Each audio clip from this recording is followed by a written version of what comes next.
Hi, I'm Rachel and welcome back to Auxhart Gardening. Today on the channel we are talking about how to plan your fall garden.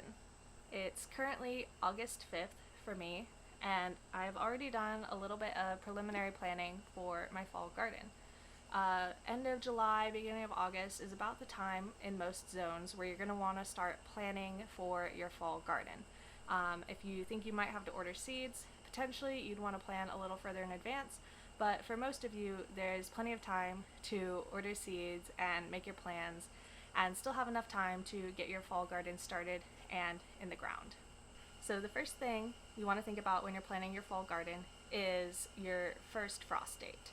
This is the first day that on average your zone will have its first frost. And this is information that you can look up online for your zone or for your specific town. It's very easy. Just Google first frost date, city, and it should come up pretty readily. And so you'll want to look at that first frost date and then count backward to today and figure out how many days you have in there. Now, some people will have enough days to plant frost tender things, and some people won't. And that's okay because there are plenty of things that we can plant that are frost hardy, meaning that they will continue growing and survive even with a little bit of frost. These are things like your root vegetables, carrots, beets, turnips, that sort of thing, your brassicas, cauliflowers, broccoli.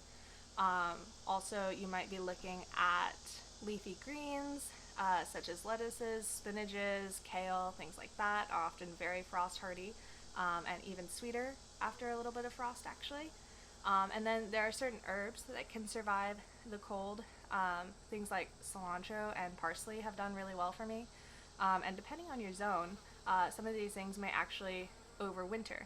So I'm here in upstate South Carolina, that's zone 7B, and our winters are very mild here. So frost tender things, obviously they're not going to survive the winter, but frost hardy things like those things I just mentioned, they survived the winter pretty well here. Last year I overwintered some carrots and they did grow much slower, but I had carrots basically in January at the end of my winter. I was also able to grow cilantro and parsley all winter. They actually really only do well in the winter here because the summers are so hot. So going back to counting your days before the first frost, or looking at number of days before your first hard freeze. So the difference between first frost and hard freeze. A frost is when it just kind of gets below 32 degrees Fahrenheit, just below freezing. And then a hard freeze is when it gets well below freezing. And there are plants that can do okay with a little bit of frost, and most plants will not survive a harder freeze, which is usually below about 28 degrees Fahrenheit. If you live in a zone like me, where you might have only a few hard freezes a year, you can easily plant things that would be frost hardy but not freeze hardy, and cover them with row covers or something during the coldest months to protect them. If you're in a much colder zone, there are still things that you can grow all the way through the winter that actually people generally do grow through the winter.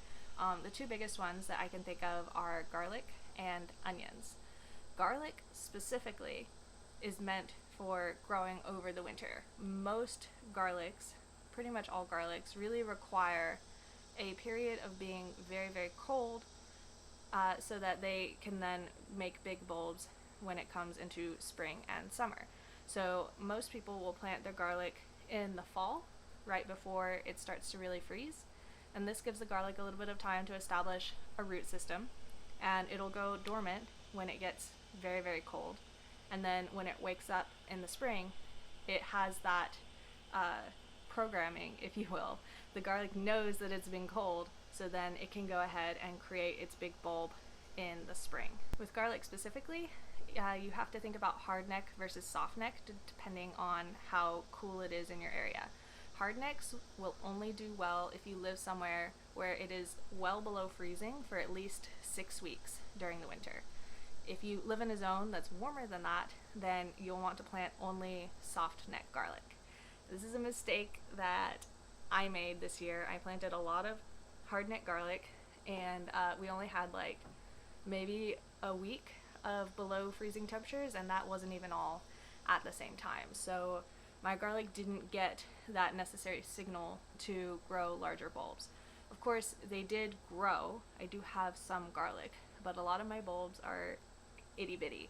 So that's something to consider when you're looking at garlic to overwinter starting in your fall garden. Another thing to think about overwintering would be your onions. And this is generally something that you do if you're trying to plant onions from seed. If you're going to plant onions from starts or sets, generally people will buy these and plant them in the early spring.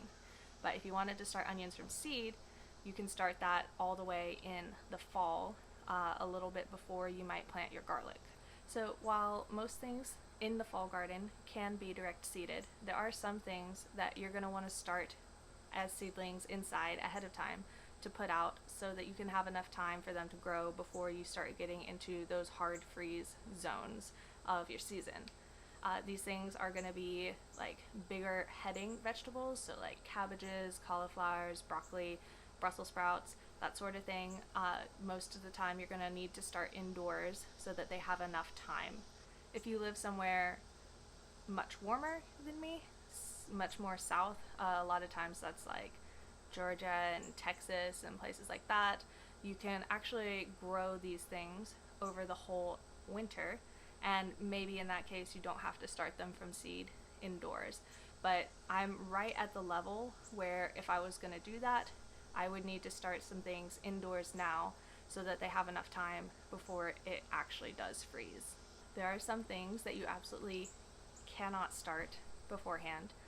A lot of root vegetables, people will say generally you don't do that, and while you can for most root vegetables, you absolutely cannot for carrots and parsnips. And that's because they send down one long taproot really early in their growth. And if you disturb that taproot at any point, then you're going to severely stunt the growth of your plant. So if you have a smaller garden like mine, you may want to plan for intercropping some of your fall vegetables. Right now, my tomatoes and peppers are still going strong, and I am not about to rip those out in order to make space for my fall garden right now. However, in a couple of weeks, when it's time to start planting these things in the ground, what I can do is I can plant little rows in between where my tomatoes and peppers are. And there's going to be a good window of like 4 to 6 weeks where these seeds are germinating, little baby sprouts. Like, it takes a long time for these things to get started. They're going to be pretty small for a good amount of time. And in that time, my tomatoes and peppers will probably start fizzling out with the end of the season. One of the things to consider when you're doing that, however, is how you're going to remove the dead plants once they do eventually die of frost damage. And basically, super easy thing you can do is to just clip them at the base right where they meet the soil, leave all the root system intact, and just take away all the part that's above ground. And this is actually good in several ways. One, you're not disturbing all those little baby sprouts you just put in, and two, you're actually not disturbing all of the soil microbiome that has built up and lived on those roots over your whole season. And this actually lends itself to keeping your soil just a little more aerated and a little healthier in the long term. Another thing to think about is succession sowing your really fast crops. Most notably, you're going to want to think about this with your radishes. A lot of radish types are really quick, in the like 26 at the earliest to somewhere in the 30 range of days. And a lot of people have the time to sow succession crops. So you'll sow one section now, and in 2 weeks you'll sow another section. And because these things are coming in so fast, you'll have these come ready, and then in 2 weeks you'll have these come ready, and so you're not overwhelmed with all of these root vegetables at once. Alright, so with all of that in mind, I'm going to tell you what I'm doing for my fall garden. Alright, so my first frost date here in upstate South Carolina is November 20th. That's the date that with 90% certainty we're going to have a frost around that day. and that's pretty far out, so I've got a lot of time to play with. The first two things I planned out were my garlic and onions, because these are going to need a lot of space for a long period of time. The garlic isn't usually ready to harvest until about mid-June, around here, mid-June, maybe the beginning of July. And so if I'm planning even further ahead for my spring garden, that's space that I'm not going to be able to use to plant out my peppers and tomatoes when I'm looking at putting those out again in about April or May. And it's the same with the onions. The onions are not going to be ready until past the time that I would normally be planting out peppers and tomatoes, which are my two big crops that are going to need space in the spring garden. So when I'm looking at planting the garlic and onions in the fall, I'm making sure that I'm giving them a space that they can have for a longer period of time. So what I'm doing with the space that is going to be needed for those peppers and tomatoes in the spring coming again is I'm going to use that space for the root vegetables. And these are things that are definitely going to be ready and come out before the peppers and tomatoes need to go in. So in that space I'm putting my carrots, I'm doing rutabagas this year, some purple top turnips, I think those are the big three that I'm doing. I'm not doing beets because I think they taste like dirt. But I'm doing some rows of those actually in between where my tomatoes and peppers currently are. So that's what I was talking about getting those started in the in-between space before I actually have to take out the peppers and tomatoes. And I actually do have several varieties of radish that I'm growing. One of them is a 55-day variety, which is going to take twice as long as most varieties of radish that I'm growing. But I am growing also two shorter varieties. I'm going to grow a white icicle and a French breakfast. French breakfast being the one that is traditionally super fast. So for those two, I'm going to plan a little bit of extra space such that I can succession sow them and get those harvests in succession rather than all at once. Now, where I'm at in my zone and at my experience level with the space that I have, growing things like heading vegetables isn't really feasible for me. It's giving up a lot of garden space for not that much harvest. So like a cabbage is going to take up like almost as much space as like a zucchini plant. Not quite that much, but almost as much. And you're just getting that one head of cabbage at the end, and it does take quite a while to grow. So for me, I don't have the space to really dedicate to something like that, and I'm actually not quite sure how well they'll do in my zone because I don't have as much cool time before it starts to actually hard freeze. I feel like these things grow more ideally in places where either up further north where you have a longer fall season that's not necessarily freezing, but it starts getting cooler sooner. Or if you're further south than me, where your winters are mild enough that you have this long space of cool weather that you can grow these crops. So like right in the middle here is where I have short fall. It's a mild winter, but it's cold enough to kill them off, and I also don't have that much space for them. So I'm not really going to foray into those things this year, at least. I am, however, still growing some greens. I'm probably gonna do some kale and some spinach, and I'm probably gonna do a mixed bag of lettuce in my greenhouse.